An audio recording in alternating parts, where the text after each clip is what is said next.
नमस्ते विद्यार्थी मित्रांनो. आपण 11वीचं राज्यशास्त्राचं चौथं प्रकरण अभ्यासत आहोत. संवैधानिक शासन.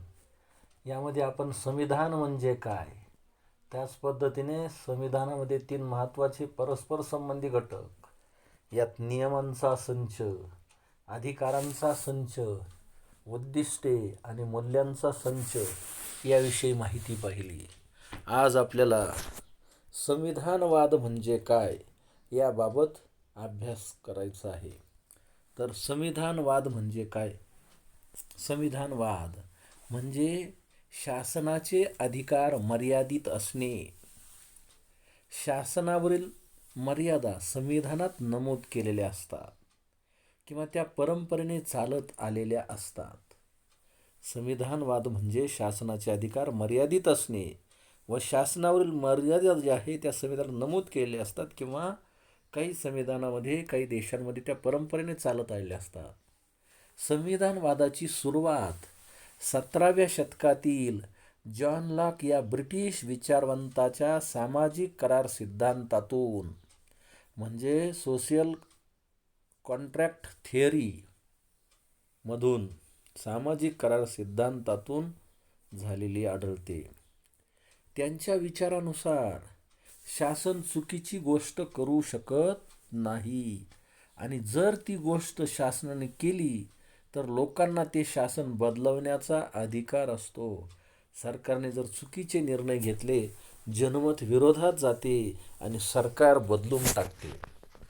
जॉन लॉक यांच्यापूर्वी 1215 मध्ये मॅग्ना कार्टा जी सनद आहे ती म्हणून ओळखली जाते, तर 1689 मध्ये ब्रिटिश संसदेने संमत केलेल्या बिल ऑफ राईट्स मार्फत राज्यकर्त्यांवर बंधने घातली होती. या दोन्ही प्रयत्नातून शासनाच्या नव्हे तर राजाच्या अधिकारावर बंधने घातली गेली, कारण त्या काळात सत्ता ही प्रामुख्याने राजाच्या हातात होती. ज्यावेळी सत्ता विभाजनातून शासनाचे 3 विभाग निर्माण झाले त्यावेळी शासनावर नियंत्रण आणण्याची संकल्पना पुढे आली. हाच आधुनिक काळातील संविधानवाद होय. आधुनिक संविधानवादात प्रथम अमेरिकन संविधानातून मांडला गेला. काय आधुनिक संविधानवाद प्रथम कुठून मांडला गेला? अमेरिकेच्या संविधानातून मांडला गेलेला आहे. अमेरिकन संविधानाच्या प्रथम 10 दुरुस्त्यांना एकत्रितपणे काय म्हणतात? बिल ऑफ राईट्स असे संबोधले जाते. अमेरिकन संविधानाच्या प्रथम 10 दुरुस्त्यांना एकत्रितपणे बिल ऑफ राईट असे संबोधले जाते. यातूनच शासनावर नियंत्रण आणले गेले. उदाहरणार्थ, प्रथम संविधान दुरुस्तीनुसार व्यक्तीच्या बोलण्याच्या स्वातंत्र्यावर आणि वृत्तपत्र स्वातंत्र्यावर बंधने घालण्यास मज्जाव केला. भारतातही संविधाने व्यक्तीच्या मूलभूत हक्कावर बंधने घालण्यास शासनावर मज्जाव केला आहे. व्यक्तीच्या मूलभूत हक्कावर शासनाला बंधने घालता येत नाही. शासनाच्या अधिकारावर नियंत्रण आणल्याची ही काही उदाहरणे आहे. वेगवेगळ्या देशांमध्ये शासनाच्या अधिकारावर बंधने घातलेली आहे, कारण भारतीय संविधानात राज्यघटनेच्या 3ऱ्या भागात मूलभूत हक्क दिलेले आहे आणि हे मूलभूत हक्क नागरिकांच्या हक्काचे रक्षण करण्यासाठी आहे. जर नागरिकांच्या मूलभूत हक्काचं रक्षण कोणी उल्लंघन केलं असेल, नागरिकांच्या मूलभूत हक्कावर जर काही गदा आली असेल, तर त्या व्यक्तीला न्यायालयात जाता येते आणि न्यायालय नागरिकांच्या मूलभूत हक्काचे रक्षण करते. त्यासाठी विविध आदेश देते. वेगवेगळ्या 6 प्रकारचे आदेश आहे, त्यापैकी कोणताही आदेश देऊन नागरिकांच्या मूलभूत हक्काचे रक्षण करते. अलिखित संविधान असलेल्या देशांमध्ये काय होत असेल? असं संविधान नसेल तर अलीकडच्या काळात युनायटेड किंगडममध्ये संसदेच्या सार्वभौमत्वाचा सिद्धांत अस्तित्वात होता. त्यामुळे तेथील संसदेला कोणताही कायदा बनवण्याचा अधिकार होता, म्हणजे शासनावर कोणतेही नियंत्रण नव्हते.